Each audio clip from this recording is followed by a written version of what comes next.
I was listening to podcasts and I heard you on Open Spaces. And, I didn't go through like a big deep dive rabbit hole or whatever. It was just something that I was listening to. It was just interesting. And I just went, this is the woman I want to learn from.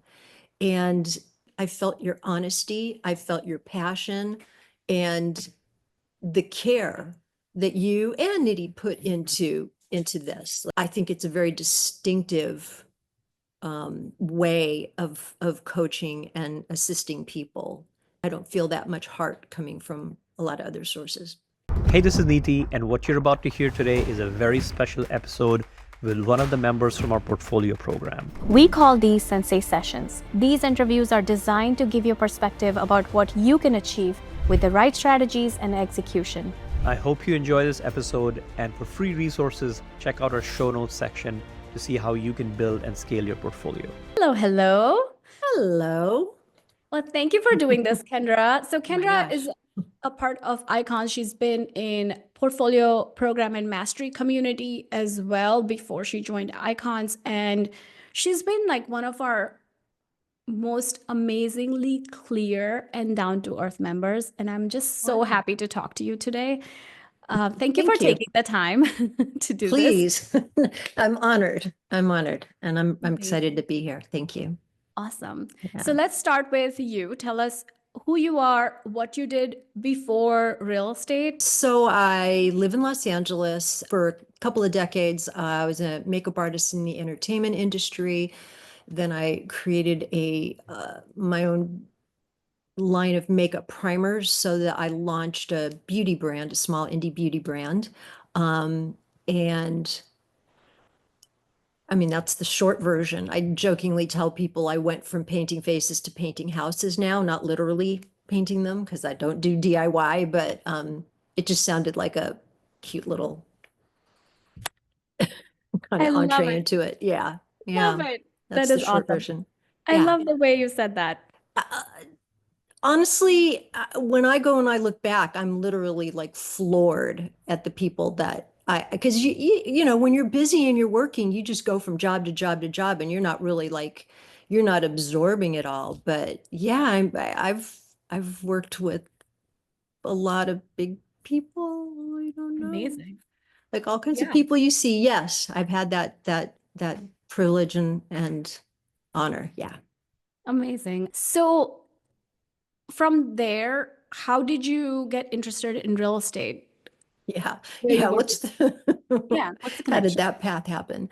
Well, you know, honestly, I just knew through my family, through my grandfather, really the power of real estate if you stay in it for the long term and think big picture.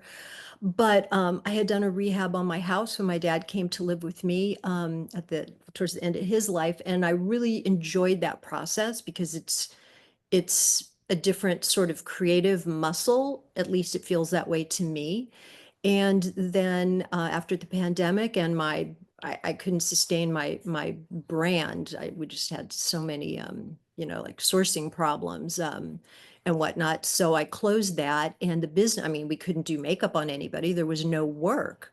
And I was kind of ready for a change. And I thought, what am I going to do? What am I going to do? And I closed my company and I gave myself a year to kind of figure it out. And I went to pottery classes. I was considering being a massage therapist, work with the elderly doing massage, all this stuff, which is all good and fine, but there's really no money in it. And it was sort of like, girl, you got to earn some money. You got to, I got a couple of years left in me. So, like that's something to think about. And I was listening to podcasts and I heard you on Open Spaces. And I didn't go through like a big deep dive rabbit hole or whatever. It was just something that I was listening to. It was just interesting. And it sounds funny, but it's just true. It's like, I heard you, I saw you, I listened to what you said, and I like, you were my people. I just went, she's like, this is the woman I want to learn from. And it was like, it just clicked that I just knew. I just was like, Yeah. that's what I want to do. And this is the person I want to learn from. Oh, I love that. Yeah. And Yeah. it's, even virtually, I think we really find our people. I really think that it's very easy to tell sometimes virtually if you're going to connect with that person or not. So, well, No Nidhi and question. I met online. So, Yeah. yes. Yay. Yeah. Thank I you love that. online.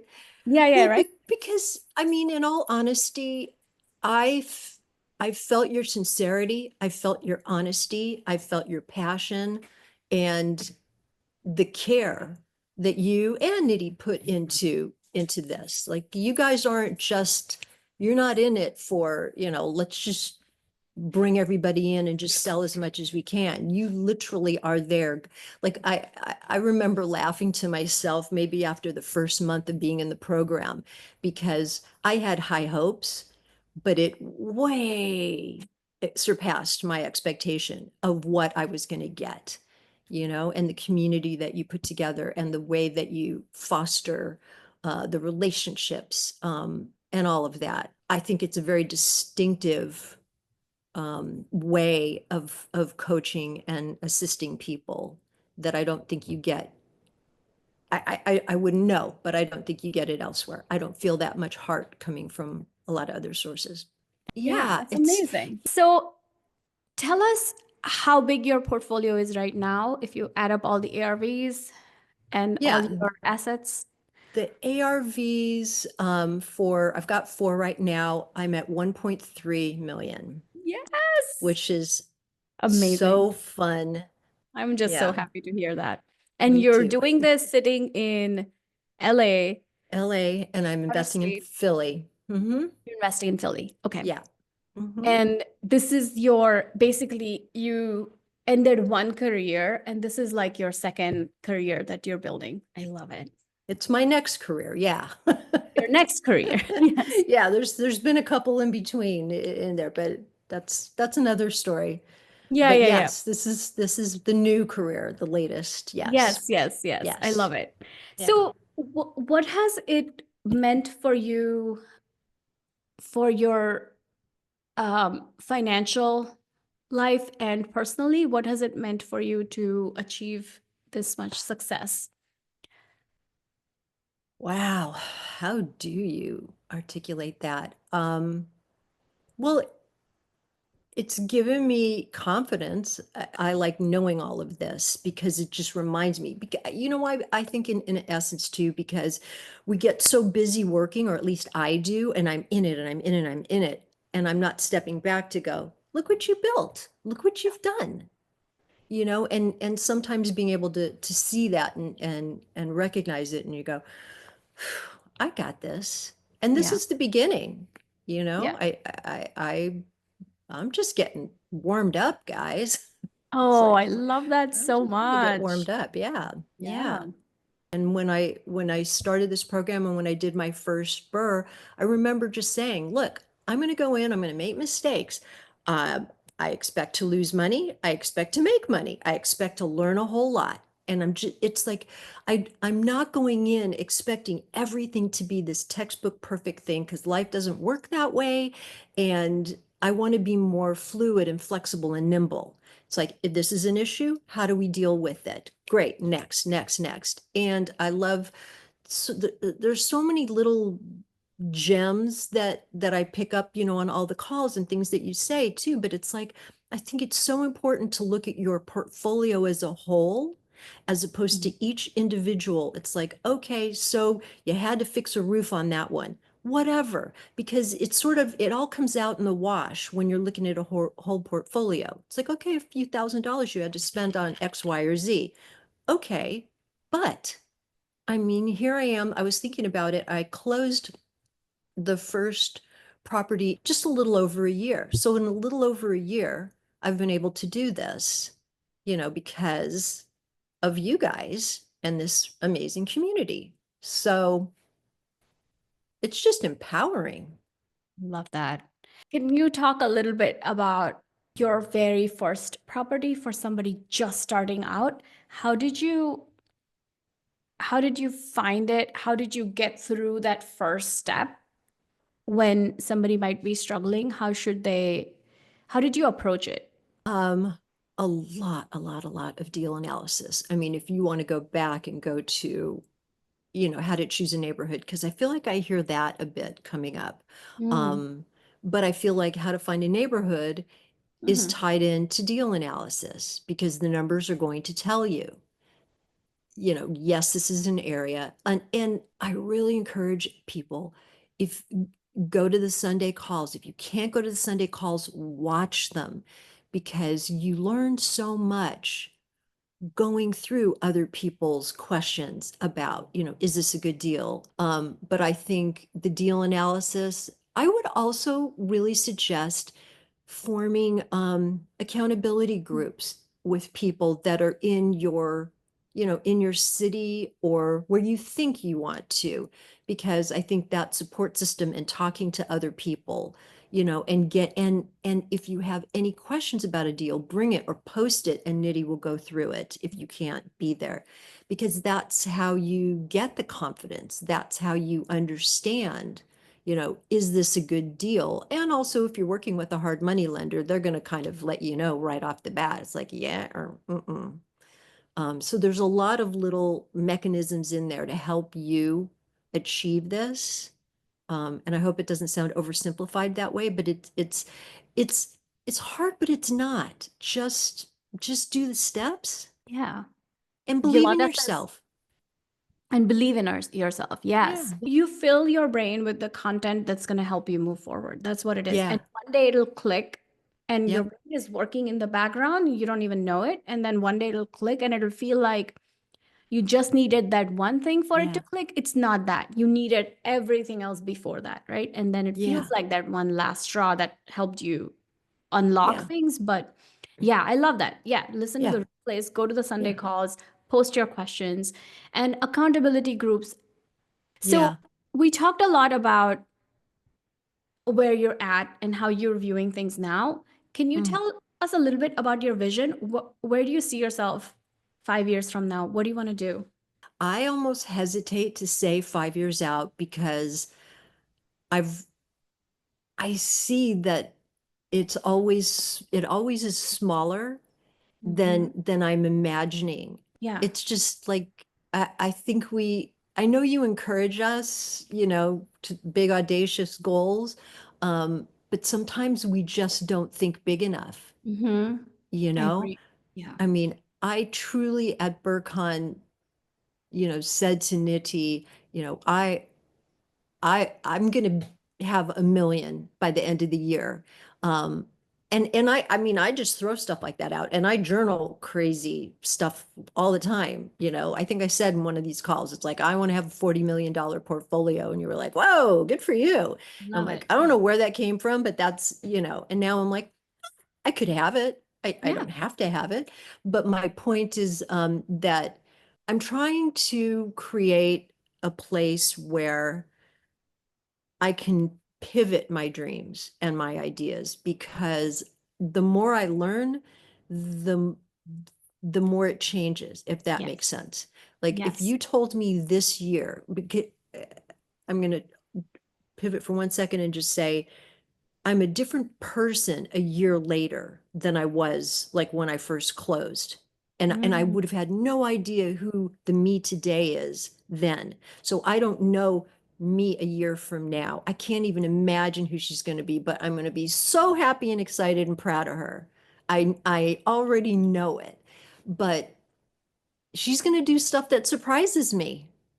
Yes.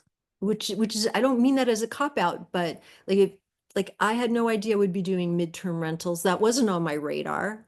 Um, you know, flips was on my radar, but I thought I was just going to keep like grinding out burrs. And now I'm like, I'm going to burr, I'm going to be flipping, I'm going to do midterm rentals, I want to do private money lending.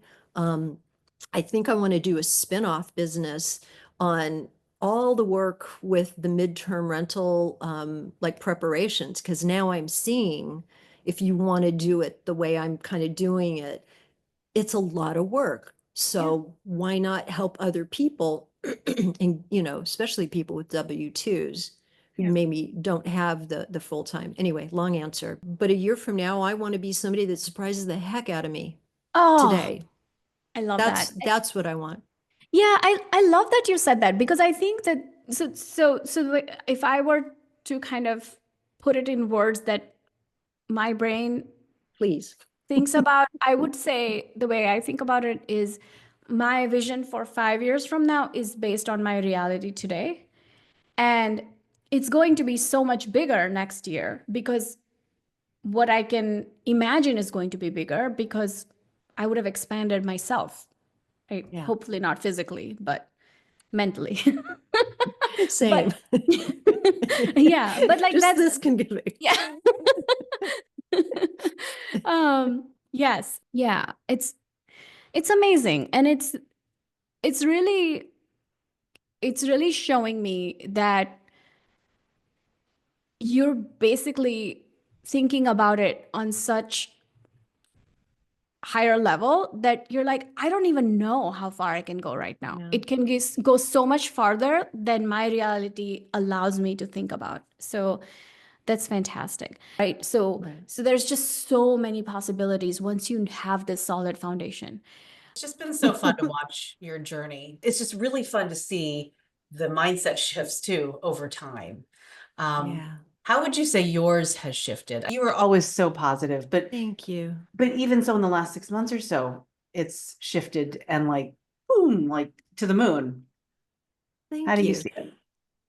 I feel like I always expect the best, but I feel like because of the program and the support, I have the confidence. I have the, it's like I got my co-pilots. I've got my team. You guys are my team, so I know I can do it. And I've got people there to, help me through it. Yeah. I've grown as an investor and as a person for sure, and become, just my whole goal in life is to just be the best me possible always, and always improving and working. And I think that, well, I know I wouldn't be who I am right now were it not for this community and this program. So I'm grateful. Thank you. Yeah, thank you for doing this. And I love that you ended with that, because at the end of the day, you guys, we can lose the money, we can lose the assets, we can lose the businesses, and all of that can go away. But who you're becoming, that's always going to stay with you. And that's what you're going to pass on to your kids, if you have kids. Or that's what you're going to take with you, right? That's what it's all about. And the know-how and the tools, because you can lose it, but if you know how to make it, you come back, you can make it. Yes, agreed. Absolutely. And, if you guys follow like the business advice, a lot of business coaches will say that most people, the second, third, fourth business that they build is significantly more successful, and the trajectory is much faster because of all the failures and all the hiccups they've had in the past, right? So because of all the skills that they've gathered. And thank you so much, Kendra. I just want to say thank you, Kendra, for everything you've shared today. I cannot wait to see what you accomplish in the next year, 5 years. It's going to be incredible. Me too. Explore your next level with Open Spaces at openspacesacademy.com/book a call. Spots close June 1st.